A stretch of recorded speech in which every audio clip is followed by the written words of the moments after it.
He was less than a block from Dean's office when it hit. The sudden cellular awareness that someone was on his ass, and very close. The cultivation of a certain tame paranoia was something Case took for granted. The trick lay not in letting it get out of control, but that could be quite a trick behind a stage of octagons. He fought the adrenaline surge and composed his narrow features in a mask of bored vacancy, pretending to let the crowd carry him along. When he saw a darkened display window, he managed to pause by it. The place was a surgical banquet, closed for renovations. With his hands in his pockets of his jacket, he stared through the glass at a flat lozenge of vat-grown flesh that lay in a carved pedestal of imitation jade. The color of its skin reminded him of Zone's whores. It was tattooed with a luminous digital display wired to a subcutaneous chip. Why bother with the surgery, he found himself thinking, while sweat coursed down his ribs, when you could just carry the thing around in your pocket. Without moving his head, he raised his eyes and studied the reflection of the passing crowd.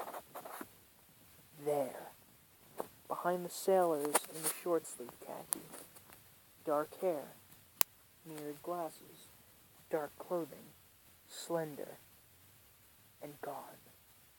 Then Case was running, bent low, dodging between bodies. "Rent me a gun, Shin?" The boy smiled. 2 hour.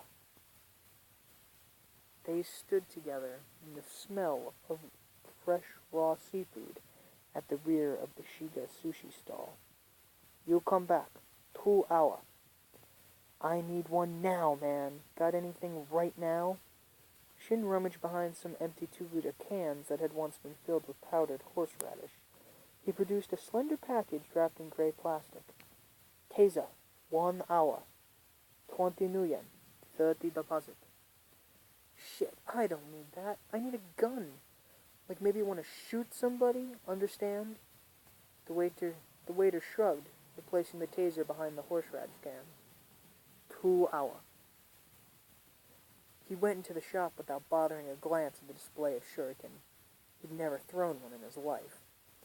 He brought 2 packs of Eurotons and a Mitsubishi bank chip that gave his name as Charles Deckard May. It beat Truman's star, the best he'd been able to go for in a passport. The Japanese woman behind the terminal looked like she had a few years on old Dean, none of them with the benefit of science. He took a slender roll of nuyen out of his pocket and showed it to her. "I want to buy a weapon." She gestured in the direction of a case filled with knives. "No," he said, "I don't like knives." She brought an oblong box from beneath the counter. The lid was yellow cardboard, stamped with a crude image of a coiled cobra with a swollen hood. Inside were 8 identical tissue-wrapped cylinders. He watched while mottled brown fingers stripped the paper from one. She held the thing up for him to examine. A dull steel tube with a leather thong at the end and a small bronze pyramid at the other. She gripped the tube with one hand, the pyramid behind her other thumb and forefinger, and pulled. 3 oiled, telescoping segments of tightly wound coil springs slid out and locked. "Cobra," she said. Behind the neon shutters of Nincy, the sky was that mean shade of gray. The air had gotten worse. It seemed to have teeth tonight, and half of the crowd wore filtration masks.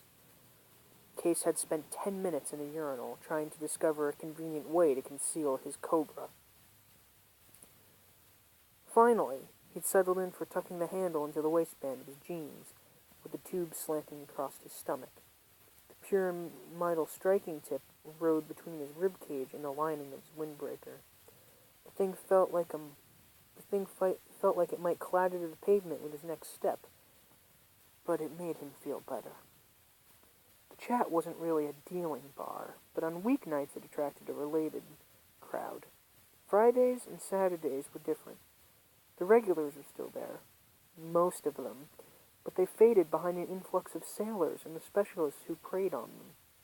As Case pushed through the doors, he looked for rats, but the bartender wasn't in sight. Lonnie Zone, the bar's resident pimp, was observing the glazed fatherly interest as one of his girls went to work on a young sailor.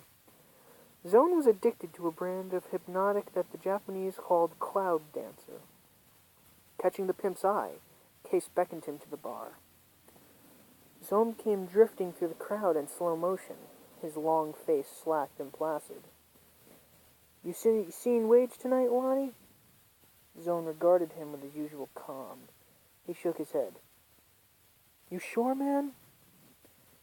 Maybe in the non-bomb. Maybe 2 hours ago. Got some Joe boys with him? One of them thin, dark in hair, maybe a black jacket? No, Zone said at last, his smooth forehead creased to indicate the effort it cost him to recall so much pointless detail. Big boys. Graftees. Zone's eyes showed a little white, with less iris. Under the drooping lids, his pupils were dilated and enormous. He stared into Case's face for a long time, then lowered his gaze. He saw the bulge of the steel whip. Cobra, he said, and raised an eyebrow. You want to fuck somebody up? See you, Lonnie, as Case left the bar.